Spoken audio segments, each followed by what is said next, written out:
नमस्कार दोस्तों, हिंदी कहानी 2.0 चैनल में आपका स्वागत है।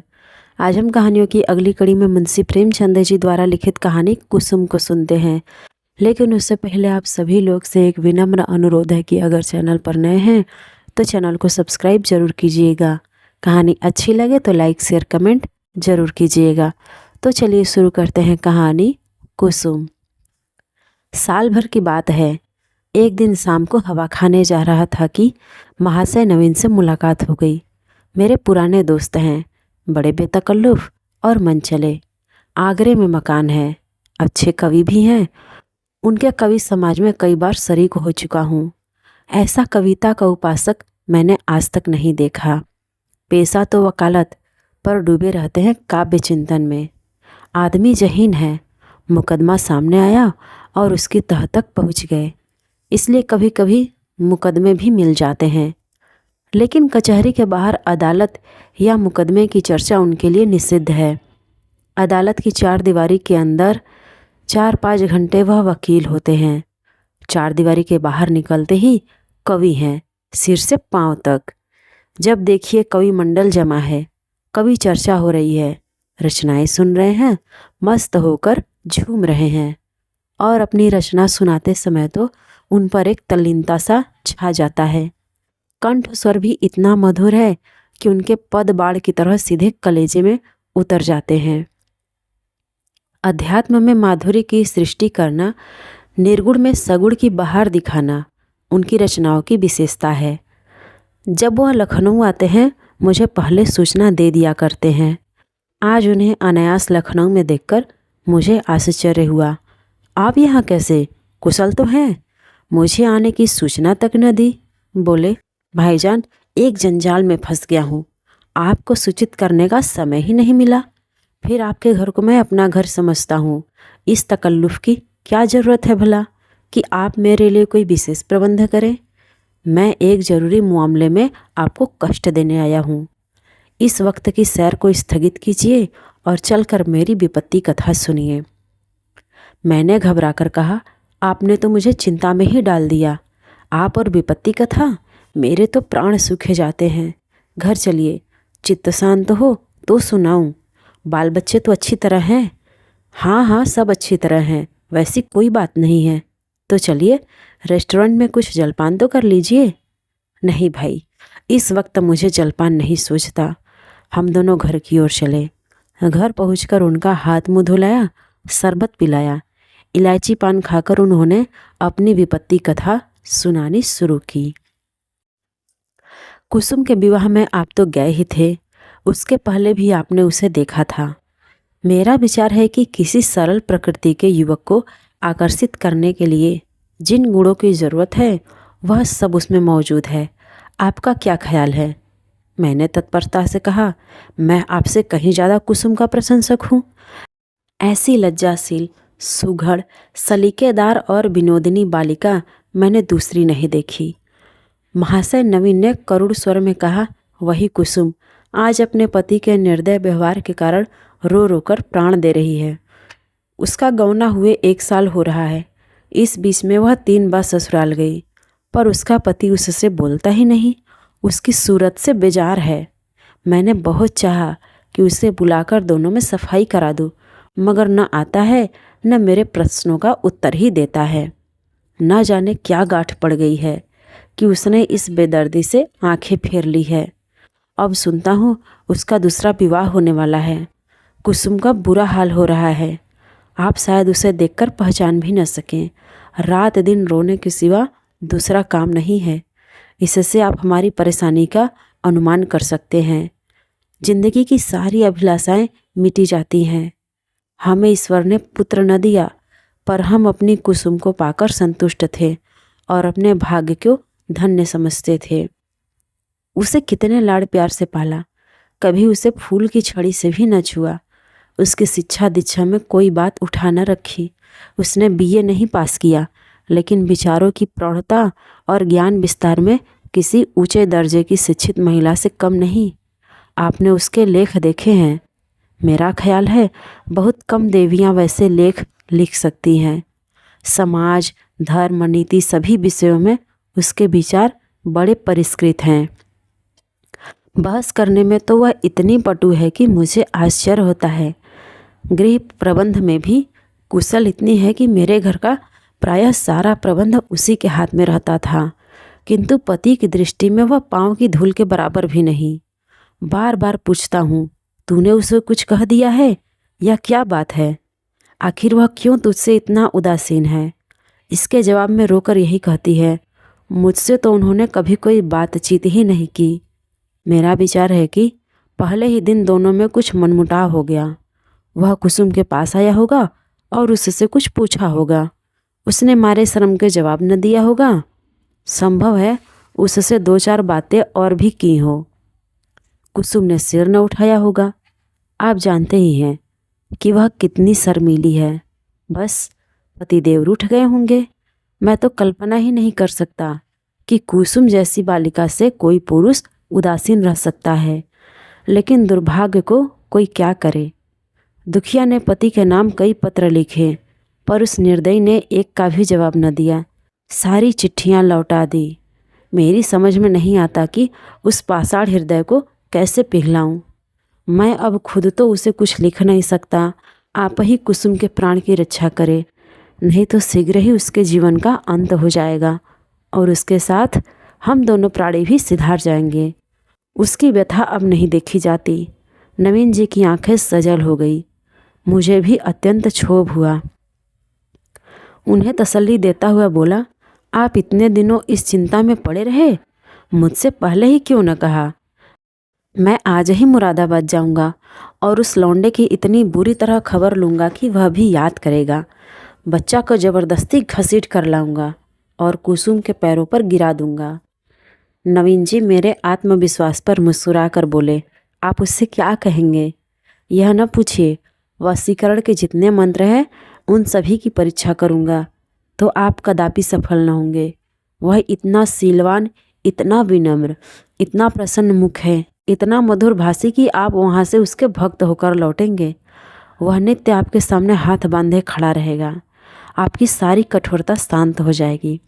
आपके लिए तो एक ही साधन है, आपके कलम में जादू है। आपने कितने ही युवकों को सद्मार्ग पर लाया है। हृदय में सोई हुई मानवता को जगाना आपका कर्तव्य है।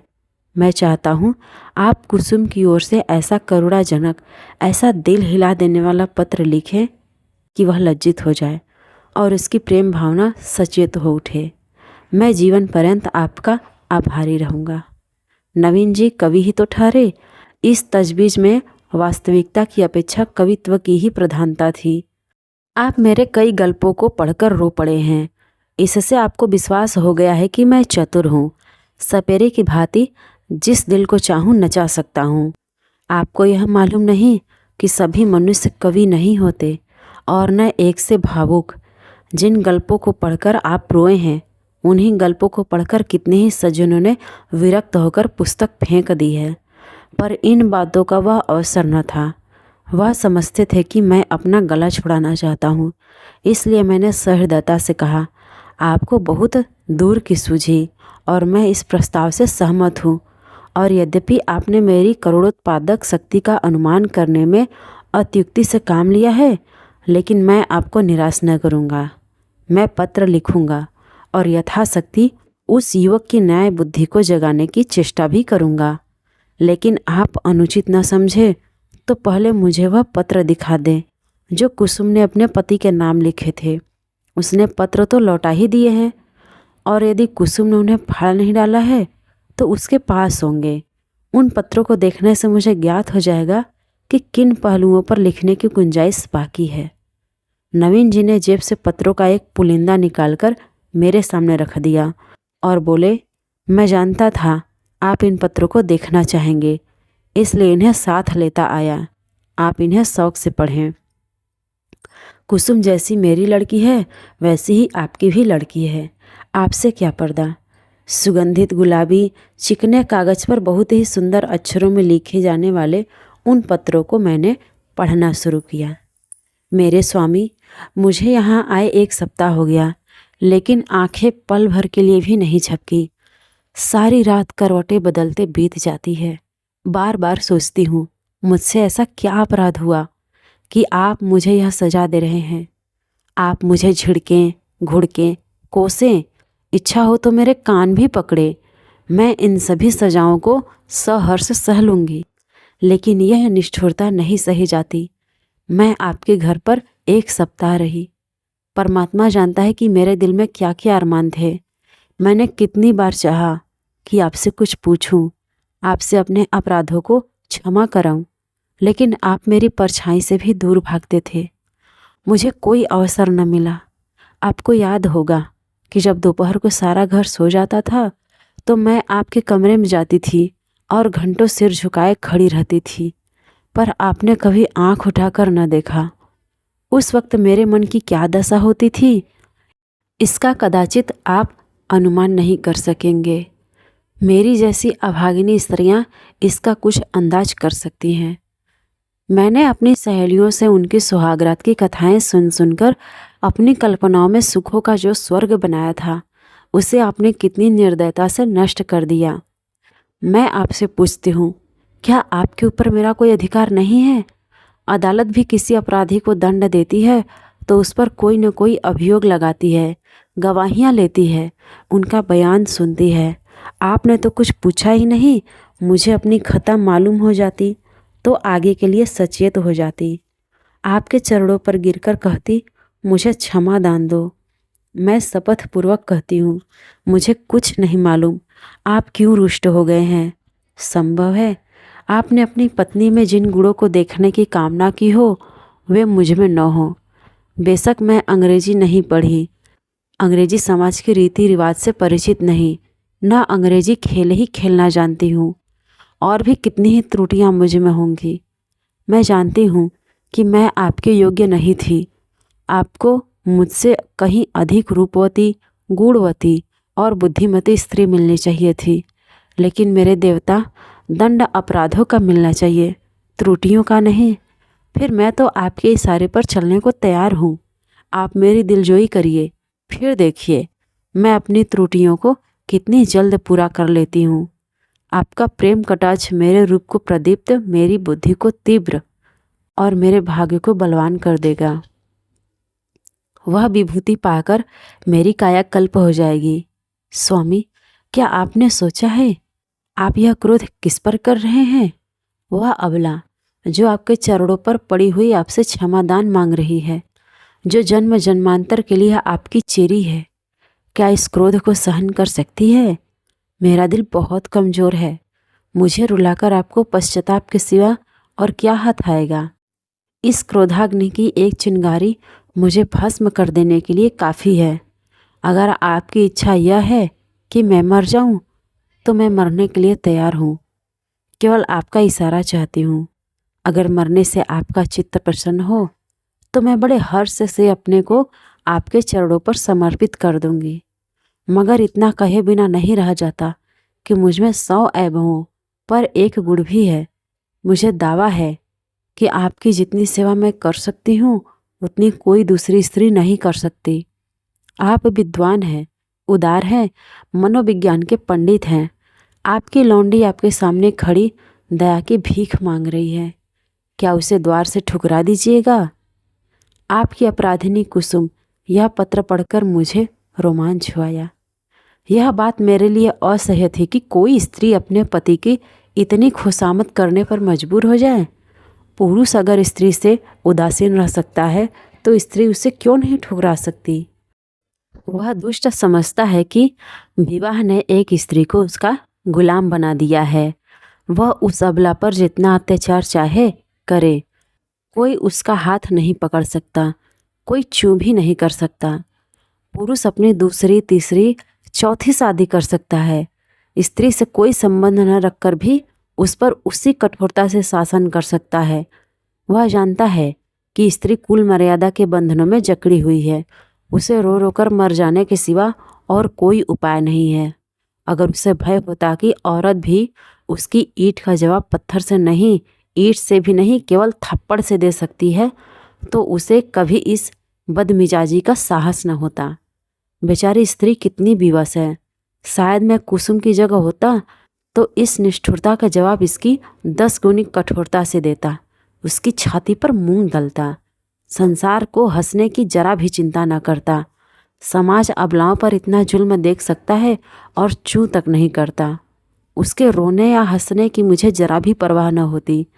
अरे अभागे युवक, तुझे खबर नहीं तू अपने भविष्य की गर्दन पर कितनी बेदर्दी से छुरी फेर रहा है।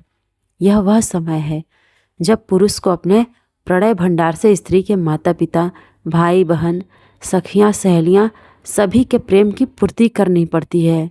अगर पुरुष में यह सामर्थ्य नहीं है तो स्त्री की क्षुधित आत्मा को कैसे संतुष्ट रख सकेगा। परिणाम वही होगा जो बहुधा होता है, अबला कुढ़ कुढ़ कर मर जाती है। यही वह समय है जिसकी स्मृति जीवन में सदैव के लिए मिठास पैदा कर देती है। स्त्री की प्रेम सुधा इतनी तीव्र होती है, वह अपने पति का स्नेह पाकर अपना जीवन सफल समझती है और इस प्रेम के आधार पर जीवन के सारे कष्टों को हंस हंस कर सह लेती है। यही वह समय है जब हृदय में प्रेम का बसंत आता है और उसमें नई नई आशा कोपलें निकलने लगती हैं। ऐसा कौन निर्दयी है जो इस ऋतु में उस वृक्ष पर कुल्हाड़ी चलाएगा। यही वह समय है जब शिकारी किसी पक्षी को उसके बसेरे से लाकर पिंजरे में बंद कर देता है। क्या वह उसकी गर्दन पर छुरी चलाकर उसका मधुर गान सुनने की आशा रखता है। मैंने दूसरा पत्र पढ़ना शुरू किया। मेरे जीवन दान 2 सप्ताह जवाब की प्रतीक्षा करने के बाद आज फिर यही उलाहना देने बैठी हूँ। जब मैंने वह पत्र लिखा था तो मेरा मन गवाही दे रहा था कि उसका उत्तर जरूर आएगा। आशा के विरुद्ध आशा लगाए हुए थी। मेरा मन अब भी उसे स्वीकार नहीं करता कि जानबूझकर उसका उत्तर नहीं दिया। कदाचित आपको अवकाश नहीं मिला, या ईश्वर न करे कहीं आप अस्वस्थ तो नहीं हो गए। किससे पूछूं? इस विचार से ही मेरा हृदय कांप रहा है। मेरी ईश्वर से यही प्रार्थना है कि आप प्रसन्न और स्वस्थ हों। पत्र मुझे न लिखे, ना सही, रोकर चुप तो हो ही जाऊंगी। आपको ईश्वर का वास्ता है, अगर आपको किसी प्रकार का कष्ट हो तो मुझे तुरंत पत्र लिखिए, मैं किसी को साथ लेकर आ जाऊंगी। मर्यादा और परिपाटी के बंधनों से मेरा जी घबराता है।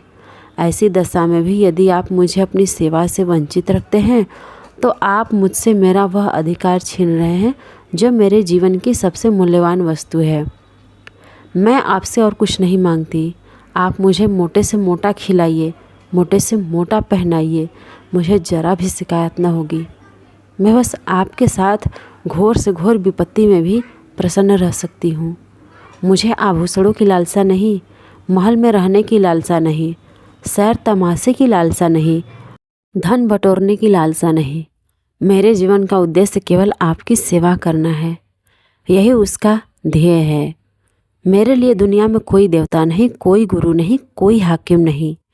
मेरे देवता आप हैं, मेरे राजा आप हैं। मुझे अपने चरणों से न हटाइए, मुझे ठुकराइए नहीं।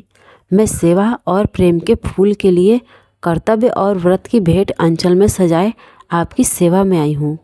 मुझे इस भेंट को, इन फूलों को अपने चरणों पर रखने दीजिए। उपासक का काम तो पूजा करना है। देवता उसकी पूजा स्वीकार करता है या नहीं, यह सोचना उसका धर्म नहीं मेरे सिरताज। शायद आपको पता नहीं आजकल मेरी क्या दशा है। यदि मालूम होता तो आप इस निष्ठुरता का व्यवहार न करते। आप पुरुष हैं, आपके हृदय में दया है, सहानुभूति है, उदारता है। मैं विश्वास कर सकती हूँ कि आप मुझ जैसी नाचीज पर क्रोध कर सकते हैं। मैं आपकी दया के योग्य हूँ। कितनी दुर्बल, कितनी अपंग, कितनी बेज़बान। आप सूर्य हैं, मैं अणु हूँ। आप अग्नि हैं, मैं तृण हूँ। आप राजा हैं, मैं भिखारिन हूँ। क्रोध तो बराबर वालों पर करना चाहिए। मैं भला आपके क्रोध का आघात कैसे सह सकती हूँ? अगर आप समझते हैं कि मैं आपकी सेवा के योग्य नहीं हूँ तो मुझे अपने हाथों से विष का प्याला दे दीजिए। मैं उसे सुधा समझकर सिर और आँखों से लगाऊंगी और आंखें बंद करके पी जाऊंगी। जब जीवन आपकी भेंट हो गया तो आप मारें या जिलाएं, यह आपकी इच्छा है। मुझे यही संतोष काफ़ी है कि मेरी मृत्यु से आप निश्चिंत हो जाएंगे। मैं तो इतना ही जानती हूँ कि मैं आपकी हूँ और सदैव आपकी रहूँगी, इस जीवन में ही नहीं बल्कि अनंत तक। अभागिनी कुसुम। यह पत्र पढ़कर मुझे कुसुम पर भी झुंझलाहट आने लगी और उस लौंडे से घृणा हो गई। माना तुम स्त्री हो, आजकल के प्रथानुसार पुरुष को तुम्हारे ऊपर हर तरह का अधिकार है, लेकिन नम्रता की भी तो कोई सीमा है। तो उसे भी चाहिए कि उसकी बात न पूछे। स्त्रियों को धर्म और त्याग का पाठ पढ़ा कर हमने उनके आत्मसम्मान और आत्मविश्वास दोनों का ही अंत कर दिया। अगर पुरुष स्त्री का मोहताज नहीं तो स्त्री भी पुरुष की मोहताज क्यों है? ईश्वर ने पुरुष को हाथ दिए हैं तो क्या स्त्री को उससे वंचित रखा है? पुरुष के पास बुद्धि है तो क्या स्त्री अबोधा है? इसी नम्रता ने तो मर्दों का मिजाज आसमान पर पहुंचा दिया है। पुरुष रूठ गया तो स्त्री के लिए मानो प्रलय आ गया। मैं तो समझता हूँ कुसुम नहीं, उसका अभागा पति ही दया के योग्य है, जो कुसुम जैसी स्त्री की कद्र नहीं कर सकता। मुझे ऐसा संदेह होने लगा है कि इस लौंडे ने कोई दूसरा रोग पाल रखा है, किसी शिकारी के रंगीन जाल में फंसा हुआ है। खैर, मैंने तीसरा पत्र खोला। प्रियतम, अब मुझे मालूम हो गया कि मेरी ज़िंदगी निरुद्देश्य है। जिस फूल को देखने वाला, चुनने वाला कोई नहीं, वह खिले तो क्यों? क्या इसलिए कि मुरझाकर ज़मीन पर गिर पड़े और पैरों से कुचल दिया जाए? मैं आपके घर में 1 महीना रहकर दोबारा आई हूँ। ससुर जी ने ही मुझे बुलाया, ससुर जी ही ने मुझे विदा कर दिया। इतने दिनों में आपने एक बार भी मुझे दर्शन नहीं दिया। आप दिन में 20 ही बार घर में आते थे, अपने भाई बहनों से हंसते बोलते थे या मित्रों के साथ सैर तमाशे देखते थे, लेकिन मेरे पास न आने की आपने कसम खा रखी थी। मैंने कितनी बार आपके पास संदेश भेजे, कितना अनुनय विनय किया, कितनी बार बेशर्मी करके आपके कमरे में गई, लेकिन आपने कभी मुझे आंख उठाकर भी न देखा। मैं तो कल्पना ही नहीं कर सकती कि कोई प्राणी इतना हृदयहीन हो सकता है। प्रेम के योग्य नहीं, विश्वास के योग्य नहीं, सेवा करने के भी योग्य नहीं, तो क्या दया के भी योग्य नहीं? मैंने उस दिन कितनी मेहनत और प्रेम से आपके लिए रसगुल्ले बनाए थे, आपने उन्हें हाथ से छुआ भी नहीं।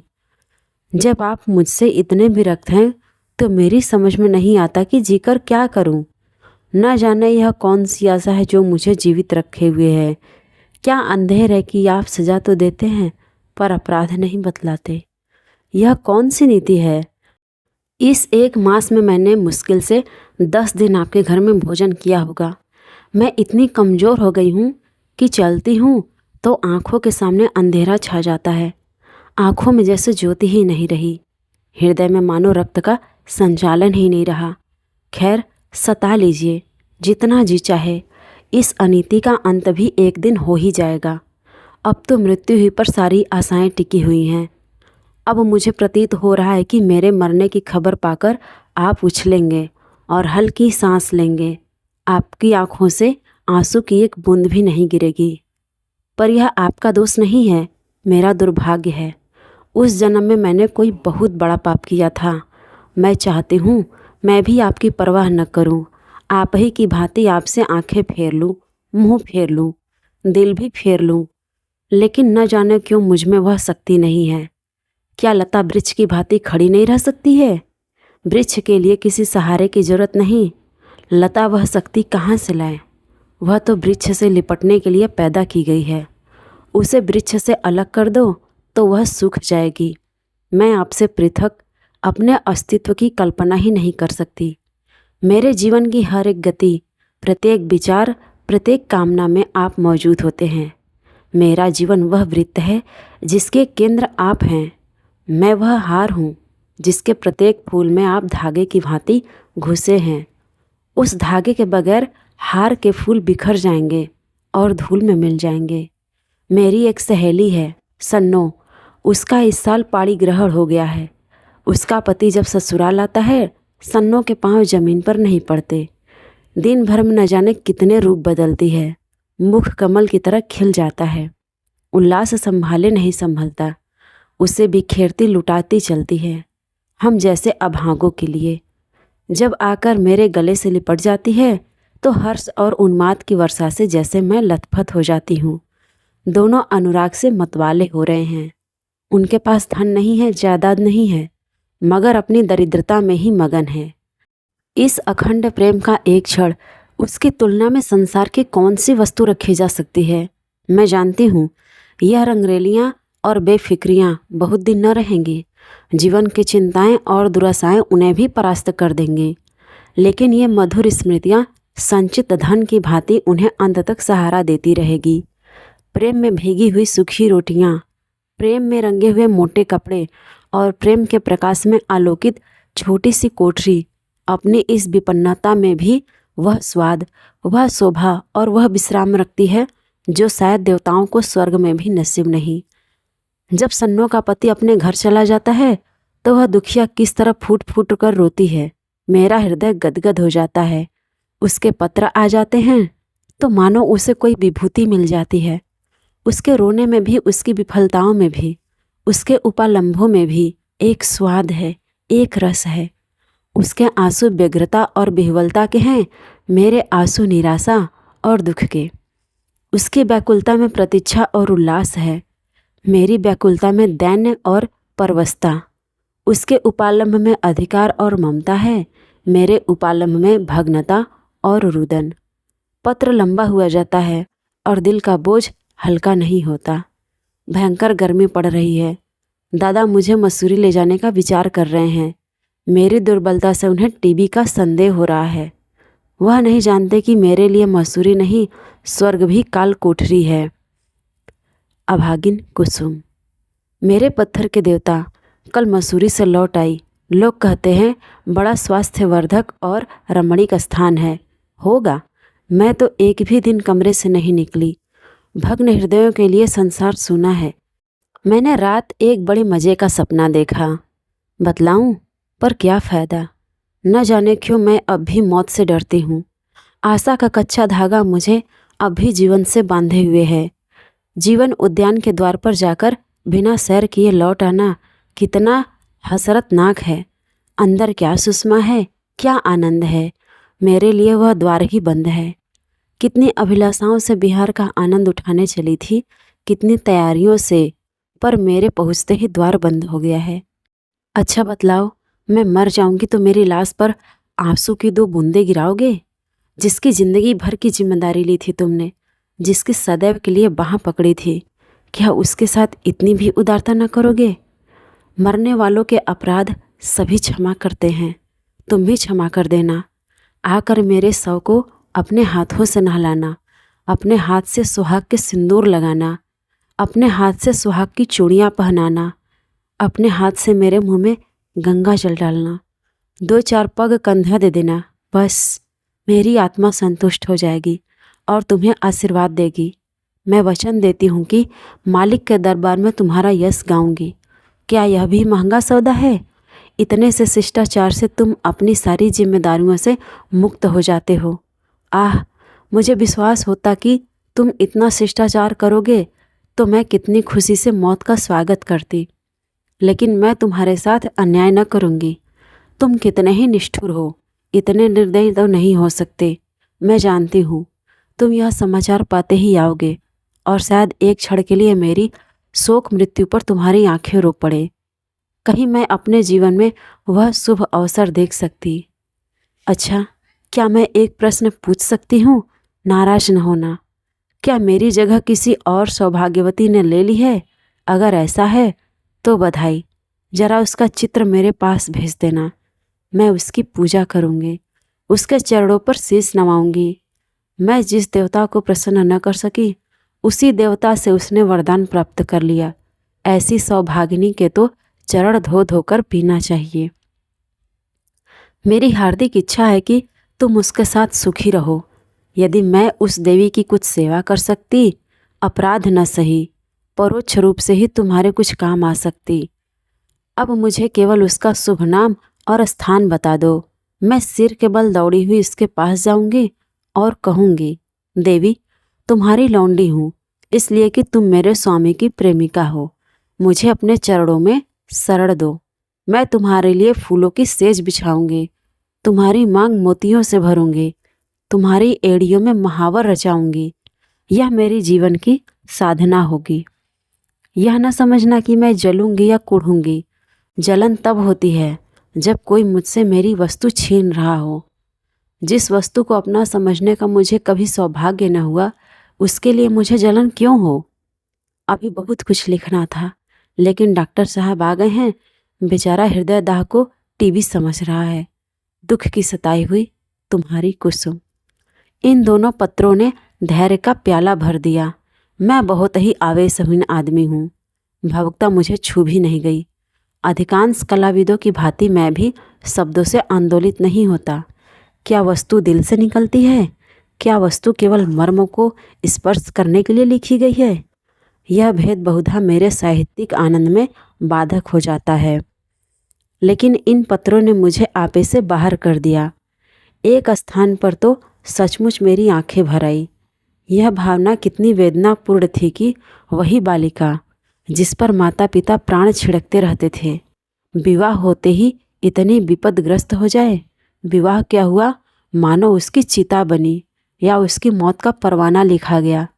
इसमें संदेह नहीं कि ऐसी वैवाहिक दुर्घटनाएं कम होती हैं, लेकिन समाज की वर्तमान दशा में उनकी संभावना बनी रहती है। जब तक स्त्री पुरुष के अधिकार समान न होंगे, ऐसे आघात नित्य होते रहेंगे। दुर्बल को सताना कदाचित प्राणियों का स्वभाव है। काटने वाले कुत्तों से लोग दूर भागते हैं। सीधे कुत्ते पर बाल वृंद विनोद के लिए पत्थर फेंकते हैं। तुम्हारे दो नौकर एक ही श्रेणी के हों, उनमें कभी झगड़ा न होगा। लेकिन आज उनमें से एक को अफसर और दूसरे को उसका मातहत बना दो, फिर देखो अफसर साहब अपने मातहत पर कितना रोब जमाते हैं। सुखमय दाम्पत्य की नींव अधिकार साम्य पर ही रखी जा सकती है। इस वैषम्य में प्रेम का निवास हो सकता है, मुझे तो संदेह है। हम आज जिसे स्त्री पुरुषों में प्रेम कहते हैं, वह वही प्रेम है जो स्वामी को अपने पशु से होता है। पशु सिर झुकाए काम किए चला जाए, स्वामी उसे भूसा और खली भी देगा और उसकी देह भी सहलाएगा, उसे आभूषण भी पहनाएगा। लेकिन जानवर ने जरा चाल धीमी की, जरा गर्दन टेढ़ी की कि मालिक का चाबुक पीठ पर पड़ा। इसे प्रेम नहीं कहते। खैर, मैंने 5वां पत्र खोला। जैसा मुझे विश्वास था, आपने मेरे पिछले पत्र का भी उत्तर न दिया। इसका खुला हुआ अर्थ है कि आपने मुझे परित्याग करने का संकल्प कर लिया है। जैसी आपकी इच्छा। पुरुष के लिए स्त्री पाँव की जूती है, स्त्री के लिए तो पुरुष देवतुल्य है, बल्कि देवता से भी बढ़कर है। विवेक का उदय होते ही वह पति की कल्पना करने लगती है। मैंने भी वही किया। जिस समय मैं गुड़िया खेलती थी, उसी समय आपने गुड्डे के रूप में मेरे मनोदेश में प्रवेश किया। मैंने आपके चरणों को पखारा, माला फूल और नैवेद्य से आपका सत्कार किया। कुछ दिनों के बाद कहानियाँ सुनने और पढ़ने की चाट पड़ी। तब आप कक्षाओं के नायक के रूप में मेरे घर आए। मैंने आपको हृदय में स्थान दिया। बाल्यकाल ही से आप किसी न किसी रूप में मेरे जीवन में घुसे हुए थे। वे भावनाएं मेरे अंतःस्थल की गहराइयों तक पहुंच गई हैं। मेरे अस्तित्व का एक एक अणु उन भावनाओं से गुथा हुआ है। उन्हें दिल से निकाल डालना सहज नहीं है। उसके साथ मेरे जीवन के परमाणु भी बिखर जाएंगे। लेकिन आपकी यही इच्छा है तो यही सही। मैं आपकी सेवा में सब कुछ करने को तैयार थी। अभाव और विपन्नता का तो कहना ही क्या। मैं तो अपने को मिटा देने को भी राजी थी। आपकी सेवा में मिट जाना ही मेरे जीवन का उद्देश्य था। मैंने लज्जा और संकोच का परित्याग किया, आत्मसम्मान को पैरों से कुचला। लेकिन आप मुझे स्वीकार नहीं करना चाहते। मजबूर हूँ, आपका कोई दोष नहीं। अवश्य मुझसे कोई ऐसी बात हो गई है जिसने आपको इतना कठोर बना दिया है। आप उसे ज़बान पर लाना भी उचित नहीं समझते। मैं इस निष्ठुरता के सिवा और हर एक सज़ा झेलने को तैयार थी। आपके हाथ से जहर का प्याला लेकर पी जाने में मुझे विलम्ब न होता, किंतु विधि की गति निराली है। मुझे पहले इस सत्य को स्वीकार करने में बाधा थी कि स्त्री पुरुष की दासी है। मैं उसे पुरुष की सहचरी अर्धांगिनी समझती थी, पर अब मेरी आंखें खुल गई। मैंने कई दिन हुए एक पुस्तक में पढ़ा था कि आदिकाल में स्त्री पुरुष की उसी तरह संपत्ति थी जैसा गाय बैल या खेत बाड़ी। पुरुष को अधिकार था स्त्री को बेचे, गिरो रखे या मार डाले। विवाह की प्रथा उस समय केवल यह थी कि वर पक्ष अपने सूर सामंतों को लेकर सशस्त्र आता था, कन्या को उड़ा ले जाता था। कन्या के साथ कन्या के घर में रुपया, पैसा, अनाज या पशु जो कुछ उसके हाथ लग जाता था उसे भी उठा ले जाता था। वह स्त्री को अपने घर ले जाकर उसके पैरों में बेड़ियां डालकर घर के अंदर बंद कर देता था। उसके आत्मसम्मान के भावों को मिटाने के लिए यह उपदेश दिया जाता था कि पुरुष ही उसका देवता है। सुहाग स्त्री की सबसे बड़ी विभूति है। आज कई हजार वर्षों के बीतने पर पुरुष के उस मनोभाव में कोई परिवर्तन नहीं हुआ। पुरानी सभी प्रथाएं कुछ विकृत या संस्कृत रूप में मौजूद हैं। आज मुझे मालूम हुआ कि उस लेखक ने स्त्री समाज की दशा का कितना सुंदर निरूपण किया था। अब आपसे मेरा सविनय अनुरोध है और यही अंतिम अनुरोध है कि आप मेरे पत्रों को लौटा दें। आपके दिए हुए गहने और कपड़े अब मेरे किसी काम के नहीं। तो आज की ये मुंशी प्रेमचंद जी द्वारा लिखित कहानी कुसुम का भाग 1 आपको कैसा लगा कमेंट करके ज़रूर बताइएगा। और अगर चैनल पर नए हैं तो चैनल को सब्सक्राइब ज़रूर कीजिएगा और अपने दोस्तों को भी शेयर कीजिएगा।